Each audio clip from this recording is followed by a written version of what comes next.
Oscar Bevis for the Stomping Ground, powered by Wow Hydrate and available on DAZN. What a pleasant surprise, JB. Man, right. I'm good, mate. I'm good. I swung by Adam Booth and Adam Martin's gym today to see Josh Kelly. And apparently I should have known that you might be here because you're part of the furniture. But every time I've been in here before, I haven't seen you. So, I said, a pleasant surprise. You ain't been here enough, man. I'm always down here. Yeah, I'm always down here. So I was coming this morning just to take over. And like you said, you came to interview Kelly. So this wasn't scheduled. It wasn't planned. But you were kind enough to ask me to have a chat. So let's go, man. Yeah. Well, you said yes, which is a good start. Always, man. I don't normally get turned down, but you never know what fighters are feeling when they're training. Look, we've got a lot to talk about. Do I have to speak to you differently now that you're kind of best mates with the president of Ghana? Or Nah. How do I address you nowadays? Just JB? Yeah, however you want. That was an interesting meeting, to be fair. And the thing is, I've met him before, but this was the second time.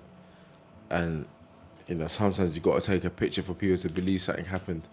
So we put that up. But I've met him before. And his son and his boys, they're cool guys. I like them. They're cool people, man. Yeah. What sort of stuff, unless there's stuff that's kind of privy to not be on camera, were you talking about? Just the future and prosperity of Ghana? Just about Ghana, boxing, the talent that I think the country has, what I think could be done to pick those talents and to make them be well known. And honestly, bro, there's some fighters there that are better than me. They have more talent than me, you know. But they need the opportunity to be seen and the opportunity to be given to them. But it was an amazing trip. I go to Ghana all the time, so this time we just documented a bit of what it's like when I'm out there. So it's nothing new. What we've been doing, it's really nothing new, bro. Yeah. I know our boy Charlie's going out to Ghana in, I'll say 2 or 3 weeks for Amir Khan's show, which OD's fighting on. You going to be there? I won't be there. I'll be in camp, but yeah, it's if you're going there, are you going there? I want to. I'm unsure yet. Charlie definitely. I said, look, for me it's a trip. Sure I want to do. Make sure you go, bro. And not because I'm going in, but Ghana is definitely a country to visit, to experience. We're friendly people. Whatever you want to do, the country can provide it. If you want peace, you find peace there. If you want to party, whatever it is you want to do, we can provide it. So yeah, I'd say if you can, get on there. Yeah, I know there's a recommendation from David Alorca. He loves a party in Accra. Ambassador of Ghana, yeah, 100%. Alorca, don't let Alorca fool you, mate. If you hang with him, you might not be able to hang. You know what I mean? He enjoys Ghana, you know. He's one of the guys. Yeah, well, fingers crossed I can make it over, but if not, I know Charlie's going to have a great time over there. For sure. Right, let's take it back to Riyadh. I haven't seen, I think I might have maybe seen you once, but we haven't kind of spoken in depth about what went down. Mate, what a fight. I know, obviously, it didn't go your way, but that was just, it was beautiful brutality is the only way I can put it. One where you're wincing, but you can't take your eyes off it. Are you enjoying it when you're in a fight like that? Because obviously, as much as there's adrenaline, I can imagine it's painful. You're taking shots, you're dishing out shots. Are you having fun in that ring? You are to the sense that I'm thinking, I wonder what it looks like. It's that kind of fight that you might say, oh, I want to be in an all-out war when you're younger. But at this point in my career, I'm like, nope, don't fancy that. But I can sit down and say I've experienced it before. The whole thought process was that, oh, I haven't been here before.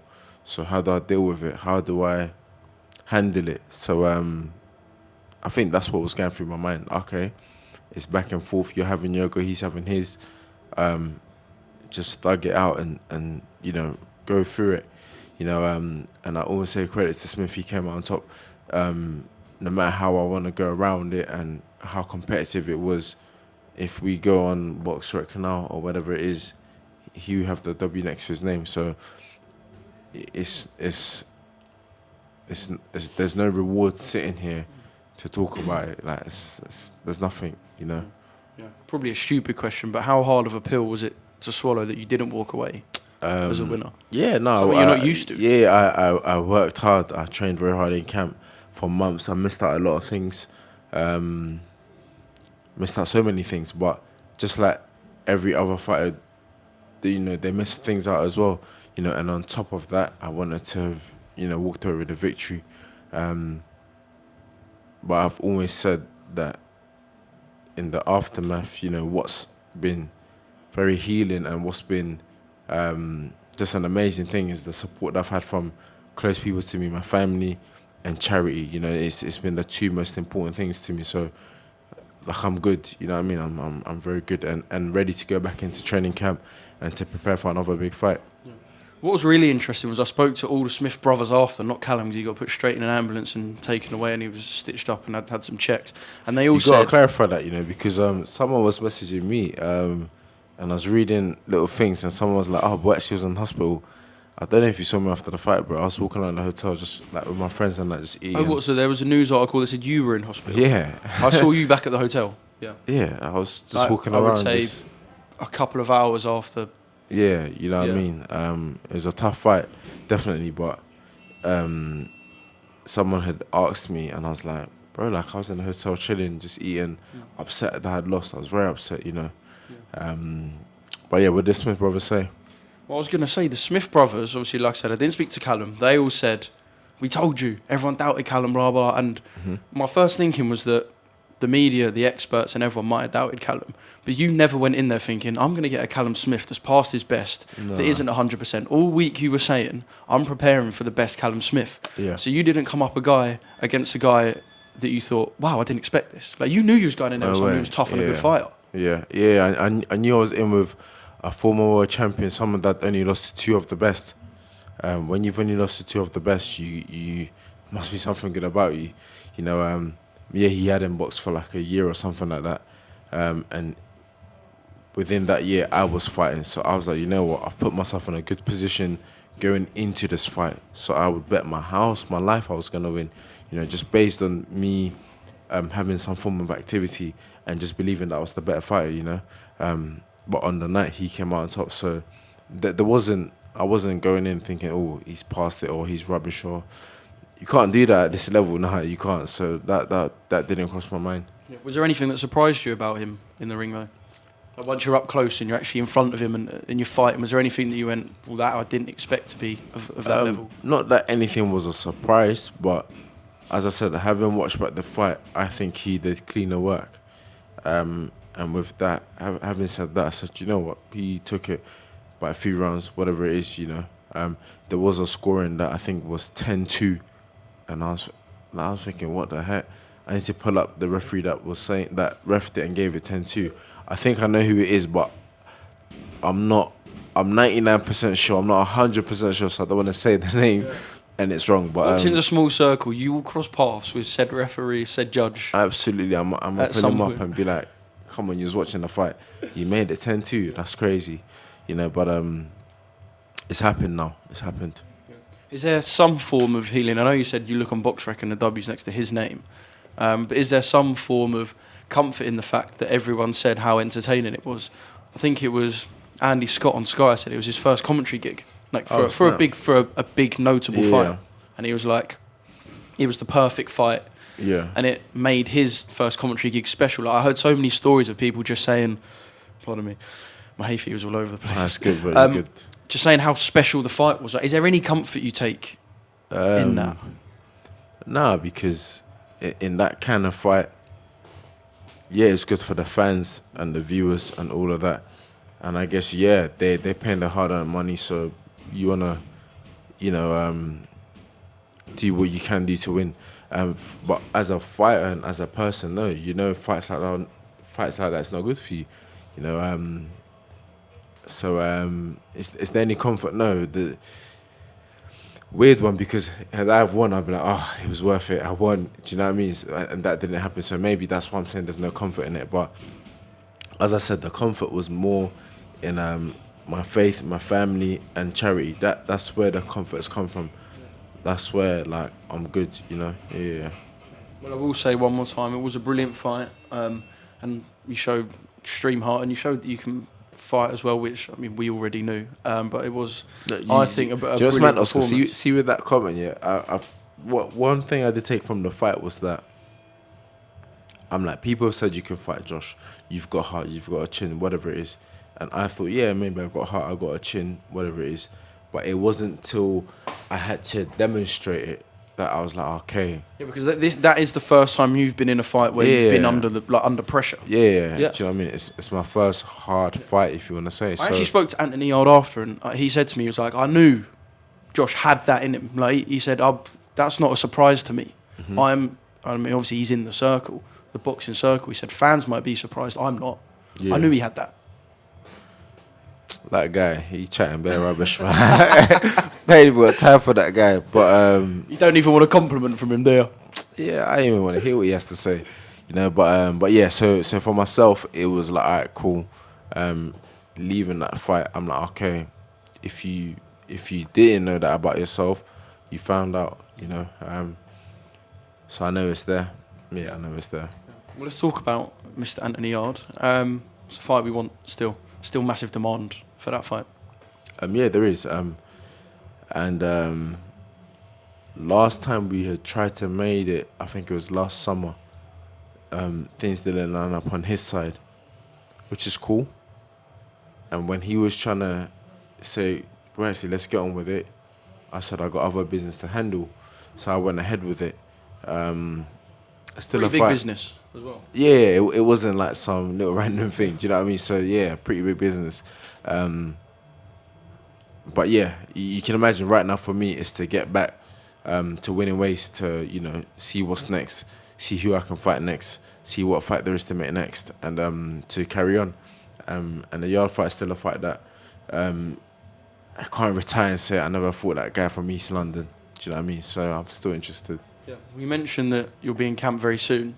You're just kind of in that ticking over process now. Just ticking over, yeah. Have you got a rough, even just a month you can give of when we might next see you in the ring? Maybe September. Okay. Yeah, so maybe September. That's just me, you know, trying to work things out and seeing when I think will be best to be back out. So I would say September. Yeah. So going back to the Yarde fight, if that all lines up, because obviously you've got, you know, he fought a couple of weeks ago on the Eubank Ben bill. Line that up for the end of the year? End of the year sounds good.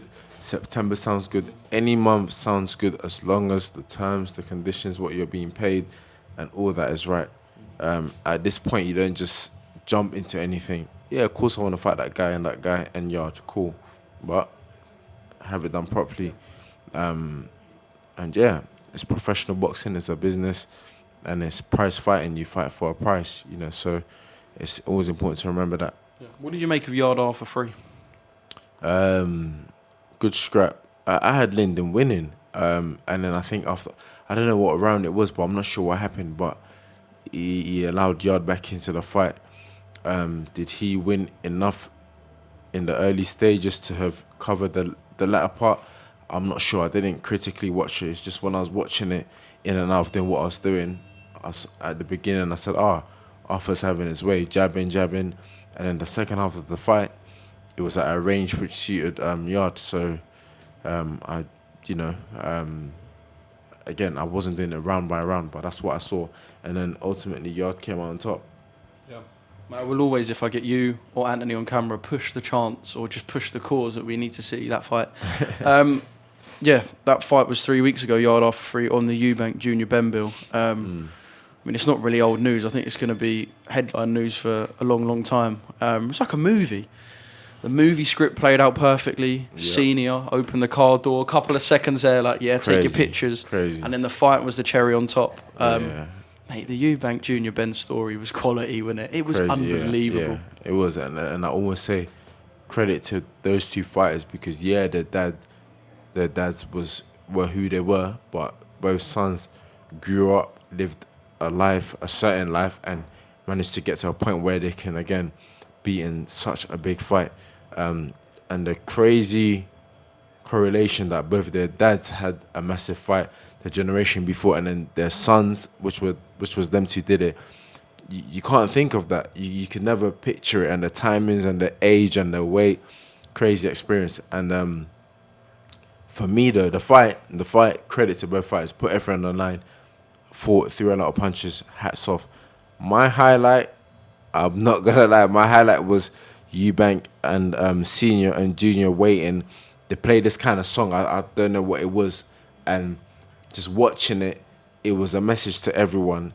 if you ain't made up with your pops, text him. Yeah. And if you're a dad and you're watching and you ain't made up with your son, text him, call him, whatever That's it was. True. Do you reckon a lot of messages were sent that night? Like, must have been. I see some interview. Dad, let's go for a drink. Yeah, let's go for a coffee. I see an interview, and I think Eubank Jr. was saying that walking ringside, he could see people crying and stuff like that. And don't get me wrong, the fight was amazing, but for me, that was the highlight. Originally, the highlight was when Senior pulled up in the car and the door opened. I was done. I said, "Yep, this is what I've been waiting for." And then, when they had that moment with Senior and Junior there, that was amazing. Like I said, that was a very big message, and I'm sure it triggered a lot of people to get in touch with family, friends, not even just a father and a son relationship, but just all kinds of relationships. It triggered that, and that for me was the highlight of the fight. Yeah. But again, it takes two to tango, and I always give credit to Ben, because his dad fought in a certain way, and you can look at Conor Ben and say, "Oh yeah, that's his son." You know what I mean? He's good as well. Do you know what I mean? If he was pants and rubbish, he had that in him. Again, you never know until the person is tested, and he proved that. Yeah, he's got dog in him. He's got heart. He's got a chin. He proved it. You know, and you can say that about fighters, but until they're in a fight like I was in February, then you have to demonstrate it. Then okay, cool, you can, hand and heart say it. So he's got dog in him. He showed it. Yeah. I know he likes to paint his own narrative, Chris Eubank Jr. He's very good at it. But what did you make of, on weighing day, the videos of him stripping himself bare, sweating, kind of publicly showing, look, this is what I'm doing to make the weight for this fight? Almost, like I said, painting the narrative that, I'm under serious stress here, and I'm going to let all of you lot know about it. Yeah, it's important to do that. It's a narrative and a real life story that the fans or the casual viewers may not be aware of. So yes, I think it's important for him to show that this is what we do. Is that normal? Because I spoke to Liam Smith and he said, "Look, I've done that. I just haven't showed you. Yeah, exactly. I haven't posted it. It's what I'm saying. Commonplace. Yeah, unless you're a heavyweight, we're all making weight. Some more extreme than others, but unless you're a heavyweight, we're all doing something to make weight. You know what I mean? So, like you said, you spoke to Smith and he said he's done that. It's true. We're all doing it. So, it was a good insight for the public to see. Oh, this is what most fighters go through. Yeah. Josh, what a pleasure.